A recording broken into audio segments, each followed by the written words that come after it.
तो आज मैं आपको एक अनोखी रहस्यमय कहानी सुनाऊंगा। अगर आप चैनल पर नए हैं तो अभी सब्सक्राइब कर ले, क्योंकि यह मेरा दूसरा नया चैनल है। तथा कहानी पूरा देखे, अंत में एक अनोखा रहस्य छुपा है। धन्यवाद। तो सुनिए।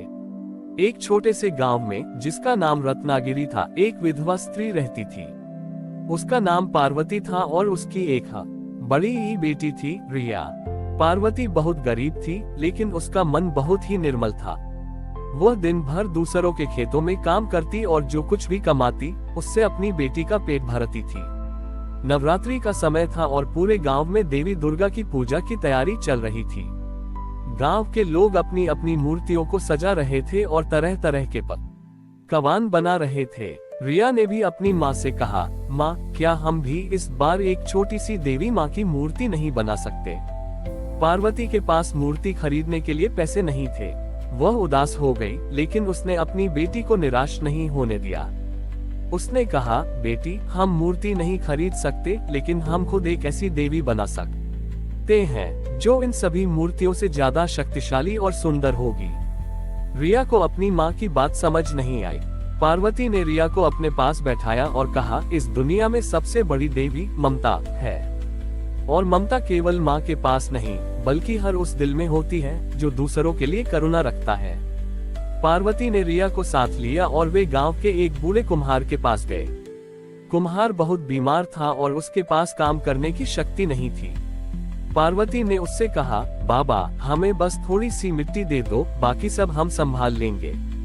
कुम्हार ने उन्हें मिट्टी दे दी। पार्वती और रिया ने मिलकर उस मिट्टी से एक छोटी सी देवी की प्रतिमा बनाई। ये प्रतिमा भले ही साधारण थी, लेकिन उसमें माँ और बेटी के प्रेम और त्याग का भाव था। जब उन्होंने मूर्ति बना ली तो पार्वती ने रिया से कहा, अब इस मूर्ति में प्राण भरने का समय है। नवरात्रि के पहले दिन पार्वती ने उस बूढ़े कुम्हार के लिए खाना बनाया, जो कई दिनों से भूखा था। दूसरे दिन वे एक अनाथ बच्चे के पास गए, जो ठंड में कांप रहा था। पार्वती ने अपनी पुरानी शॉल उसे ओढ़ा दी। तीसरे दिन उन्होंने एक घायल कुत्ते का इलाज किया। इस तरह 9 दिनों तक पार्वती और रिया ने गांव के हर जरूरतमंद व्यक्ति और जानवर की निस्वार्थ भाव से सेवा की। वे हर दिन एक नया दीपक जलाते थे, जो दया, करुणा और ममता का प्रतीक था। नवरात्रि के अंतिम दिन जब पूरा गांव अपनी मूर्तियों की पूजा कर रहा था, तब पार्वती और रिया अपनी छोटी सी प्रतिमा के सामने बैठे थे। अचानक प्रतिमा से एक अद्भुत प्रकाश निकला और उसमें से एक दिव्य ध्वनि सुनाई दी, पार्वती, तुमने इस दुनिया को दिखाया कि सच्ची देवी न तो मिट्टी में है और न ही सोने में। सच्ची देवी तो उस ममता में है जो तुम हर दिन बांटती हो। तुमने अपनी बेटी को ममता का पाठ पढ़ाया और उसे मेरी सच्ची पहचान कराई। उस दिन रत्नागिरी गांव के लोग समझ गए कि ईश्वर को खोजना नहीं पड़ता, बल्कि उसे अपने कर्मों से प्रकट किया जाता है। पार्वती और रिया की छोटी सी प्रतिमा ने पूरे गांव को ये सिखाया कि भक्ति का सबसे बड़ा रूप ममता है, जो हर जीव के प्रति करुणा और सेवा से प्रकट होती है। पार्वती और रिया की कहानी से रत्नागिरी गांव में एक नई परंपरा शुरू हो गई। नवरात्रि के 9 दिनों में लोग अब महंगी मूर्तियों और भव्य पंडालों पर पैसे खर्च करने के बजाय उस धन का उपयोग जरूरतमंदों की मदद करने में करने लगे। कोई गरीब बच्चों के लिए किताबें और कपड़े खरीदता, तो कोई बीमारों के लिए दवाएं। गांव की सबसे धनी महिला कावेरी, जो पहले दिखावे के लिए पूजा करती थी, वह अब सबसे पहले आगे बढ़कर विधवाओं और अनाथों की मदद करती थी। एक दिन रिया ने अपनी माँ से पूछा, माँ, हम तो इतने लोगों की मदद कर रहे हैं, पर हमारी मदद कौन करेगा? क्या हमारी गरीबी कभी खत्म नहीं होगी?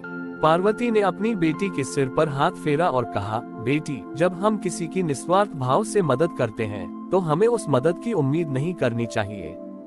हमारी असली दौलत यह है कि हम किसी के चेहरे पर मुस्कान ला पाते हैं, और जब तुम ऐसा करती हो तो ईश्वर खुद तुम्हारी मदद का रास्ता खोल देता है। रिया को अपनी माँ की बात पर पूरा भरोसा था। नवरात्रि खत्म होने के बाद गांव में एक व्यापारी आया। उसका नाम विशाल था और वह अपने व्यवसाय को बढ़ाने के लिए गांव में नए कारीगरों की तलाश में था। विशाल ने गांव के लोगों से सुना था कि पार्वती बहुत ही ईमानदार और मेहनती है। वह पार्वती के पास आया और उसे अपने साथ शहर चलने का प्रस्ताव दिया। विशाल ने कहा, पार्वती जी, मैं चाहता हूं कि आप मेरे लिए काम करें। आपकी ईमानदारी और मेहनत की मुझे बहुत जरूरत है। पार्वती ने विनम्रता से उस प्रस्ताव को ठुकरा दिया और कहा, मुझे ये गांव छोड़कर नहीं जाना है। मेरी बेटी को यहाँ की मिट्टी से बहुत प्यार है और मैं भी यहीं रहकर लोगों की सेवा करना चाहती हूँ। विशाल ने पार्वती की बात सुनकर मुस्कुराया और कहा, मैं तुम्हें गांव छोड़कर जाने के लिए नहीं कह रहा। मैं तो तुम्हारे गांव में ही एक छोटा सा कारखाना खोलना चाहता हूँ और तुम्हें उसका मुखिया बनाना चाहता हूँ। तुम अपनी बेटी के साथ यहीं रहना और गांव के अन्य जरूरतमंद लोगों को भी काम देना। पार्वती और रिया की आंखों में खुशी के आंसू आ गए। उन्होंने कभी सोचा भी नहीं था कि उनके निस्वार्थ कर्मों का फल इस तरह मिलेगा। पार्वती ने विशाल का प्रस्ताव स्वीकार कर लिया। जल्द ही गांव में एक छोटा सा कारखाना खुल गया, जहां गांव की सभी विधवाओं और गरीबों को काम मिला। अब किसी को भी पेट भरने के लिए दूसरों के खेतों में काम नहीं करना पड़ता था। सबकी अपनी कमाई थी और सबका अपना सम्मान था। इस तरह पार्वती की एक छोटी सी ममता ने न केवल अपनी बेटी के जीवन को बदला, बल्कि पूरे गांव के जीवन में खुशहाली और समृद्धि लाई। ये कहानी इस बात का प्रमाण बन गई कि जब हम दूसरों के लिए अच्छा करते हैं तो ईश्वर हमारे लिए सबसे अच्छा करता है। पार्वती का कारखाना पूरे गांव की समृद्धि का केंद्र बन गया था। अब गांव में कोई भूखा नहीं सोता था और हर बच्चे को स्कूल जाने का अवसर मिल रहा था। पार्वती और रिया की सादगी और दयालुता ने गांव के हर व्यक्ति को प्रभावित किया था। एक दिन गांव में बहुत तेज बारिश और तूफान आया। तूफान इतना भयंकर था कि उसने गांव के कई कच्चे मकानों को गिरा दिया। गांव के लोग बेघर हो गए और उनके पास खाने पीने का भी कुछ नहीं बचा था। ऐसे मुश्किल समय में पार्वती और रिया आगे आईं। उन्होंने अपने कारखाने के दरवाजे सभी गांव वालों के लिए खोल दिए। उन्होंने कारखाने के पैसों से गांव वालों के लिए खाना और कपड़े का इंतजाम किया। जो लोग घायल हुए थे उनकी देखभाल की। गांव के हर व्यक्ति को सुरक्षित महसूस हुआ, मानो वे अपने घर में ही हों। गांव के लोग पार्वती के पास आए और बोले, पार्वती दीदी, आपने हम सबकी जिंदगी बचा ली।